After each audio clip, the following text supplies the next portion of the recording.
With a massive roster of characters to choose from, it's without a doubt that the Super Smash Bros. Franchise is one of the most satisfying series to play, especially if you're a diehard Nintendo fan. There's a lot to choose from, and the games over the years have put in a lot of care in order to balance out certain characters to better fit various styles of play.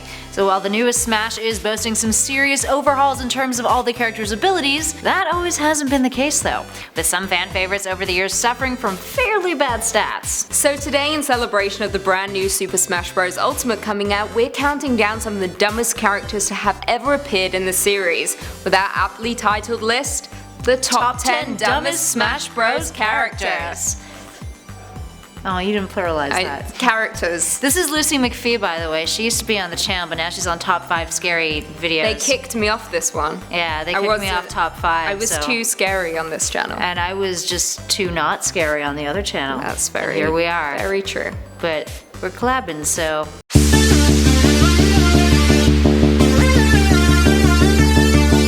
At number 10, Bowser. Bowser first debuted in the Smash franchise in Melee, having initially been axed from the original N64 title. But here's the thing, King Koopa was anything but deadly in the game. While he was immensely strong and powerful, his speed defeated any chance of that power being put to good use.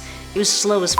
On top of that, his size made him one hell of an easy target, and he was easy to edgeguard against since his falling speed was pretty darn fast as well. Luckily, Bowser is one of the characters on our list whose later iterations of the franchise make up for his poor debut, thanks to a bit of a speed boost of course. In at 9, Dr. Mario. Why is Dr. Mario a thing? Dr. Mario in the Smash franchise is essentially just Mario. When it comes to clones of other characters in the game, they all usually have their own distinct thing compared to their original. Hell, even young Link, who often gets a lot of criticism, is distinct, but Dr. Mario is literally just Mario wearing the Doctor's costume. Fans were annoyed when the character returned to the franchise in Smash 4, with many feeling that he's basically just Mario with lower accuracy and should have just been an assist trophy instead. Moving on to number 8, R.O.B. For starters, R.O.B is absolutely ridiculous. Now in case you're out of the know, R.O.B, aka Robotic Operating Buddy, was a novelty accessory made in 1985 for the NES. It had a super short lifespan and only supported 2 games. But somehow it's managed to wiggle its way into other Nintendo games as a reference or an Easter egg, which at times has actually been pretty neat. Little robot dude even has his own amiibo. And the fact that he's an unlockable character in the Smash titles is pretty cool too, all things considered. But let's be real for a second, folks. There is no way in hell that if you were to pin R.O.B up against most of the other characters in Smash, that it would roll away in one piece. No way in hell. Perhaps that's why R.O.B's fanbase likes him so much. Funny enough, he plays a major role in Brawl's adventure mode, the Subspace Emissary, which was pretty hilariously wonderful, but also a lot of fans of the series did not like it. In at 7, Zelda. Princess Zelda is a character who has had a bit of a rough time over the years with how she's been crafted in Smash. For starters, her appearance in Brawl was lackluster. Sure, the idea of long-range magical attacks is great in theory, but in practice, Zelda's attacks were meh. She's very light, meaning her falling speed is pretty slow, which opens her up as a target for aerial attacks and combos. Her recovery move also sucked. It was a teleportation move that would send you across the stage in the direction that you were pointing your joystick. But it was quite unreliable with the location of Zelda's teleportation landing all over the place, and often causing her to fall off the stage altogether. Then, in the 3D Smash game, because of hardware limitations, she was unable to transform into Sheik, which is arguably her character's most redeemable trait in the franchise. Other characters lost their transformation abilities as well, but for Zelda that loss was the nail in the coffin for her character, as many players were concerned. And at number 6, Link. Link has come a long way since his first iteration in the Smash Bros. Series. So of course, that is the Link that we're talking about today on our list, the N64 Smash. Link has always had some great long-range attacks, including his boomerangs, his bow, and his bombs. But in the N64 Smash, he was real slow.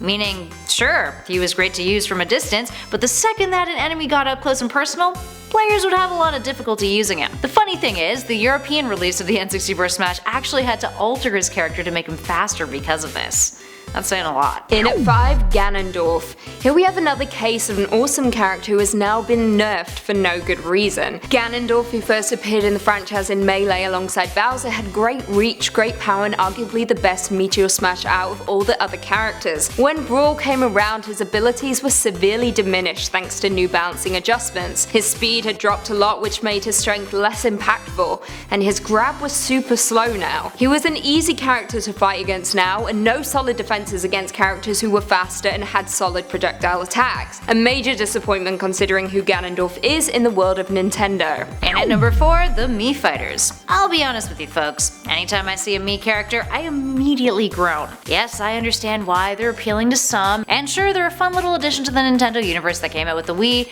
but do I ever want to play as one seriously? Let alone use one to fight against any of the other characters who appear in any of the games in Smash's rosters? Nah, not really. And I'm not the only one who shares that sentiment. Those who played Smash for the Wii U or the 3DS definitely know what I'm talking about. For starters, you can only use them when playing against your friends, and not online. Considering the whole shtick with the Miis is the player's ability to customize them, not being able to play with them online kinda defeats their purpose a little bit, doesn't it? In addition to that, since you can't use them for online play, many people thought they were pointless to use when not online, because how would you improve or adapt your playing style with them if your practice was limited? Plus on top of that, they're really generic and their movesets aren't all that distinct. Most of their moves either have a high starting or ending lag, and they're just fairly slow too. All in all, it's not worth it. In at 3, Ness. Ness, who is from the Mother, aka Earthbound series, is making another appearance in Switch Smash game, and many are hoping that the issue with him and Lucas, who's also from the same series, will continue to have a solid wide range of psionic abilities, which is great, but in the N64 Smash, Ness, and Lucas for that matter, had a really annoying recovery move. Their recovery move froze them mid-air while players had to guide a ball of energy from their heads to their bodies. Done successfully, the move could also be advantageous, but if not, it made Ness incredibly unreliable, an easy target, and would likely cause you way more damage if you couldn't pull it off. Sure, practice makes perfect, but when you could choose from a slew of other more reliable characters, why bother with poor little Ness in the first place? And at number 2, Jigglypuff. Jigglypuff has had some highs and lows as far as Smash is concerned. Lows include her appearance in Brawl, where she was nerfed so badly that using her in the game was laughable. That being said, in other Smash titles her KOs were pretty solid, and she's had some pretty good moves over the years, all things considered. Plus her rest move is no laughing matter. But her biggest fault is that she's incredibly light. Jigglypuff is often considered useless against some of the more powerful characters in the game, like Fox. Once she's hit, she goes flying, and that's bad news bears if you're the one who's playing her. Plus her shield jump in the 3DS and Wii U Smash games makes it even easier to KO her, so why would you choose her?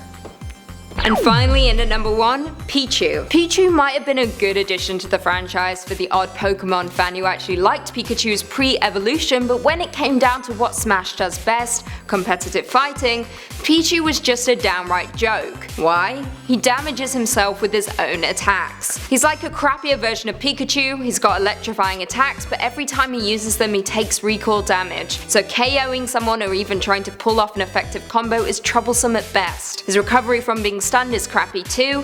Pichu may not be the lowest tier character, but all things considered, a lot of people would rather use Jigglypuff instead of Pichu, and that speaks volumes. Alright, there we have it friends. What other characters from previous Smash games have you strongly disliked? Let us know in those comments below.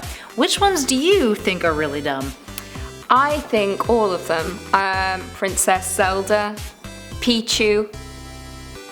Like all of the characters in the game or all of the ones on our list? Just all the ones on the list. Ah, gotcha. That you wrote down for me. Yeah, you like playing Smash a lot, don't you? I know everything about Smash. She knows everything about Smash. What's the main objective in Smash? To smash your opponent. I'm not wrong. She's not. I mean, she's not. Alright guys, be sure to check out Lucy on top 10 5 scary video stories. Top 5. Link in the description below. Top 5 scary videos, specifically. Kelly still doesn't know the name of the Top channel. 10 5 scary video channel stories. Alright, thank you guys for watching. Be sure to like, subscribe, check out Lucy's channel, like, subscribe that one too. Check out our playlist that's currently flashing on the screen for more great Smash and Nintendo and other gaming fun stuff. And in the meantime, thank you for watching. We'll catch you all in the next video. See you later. Bye! Bye!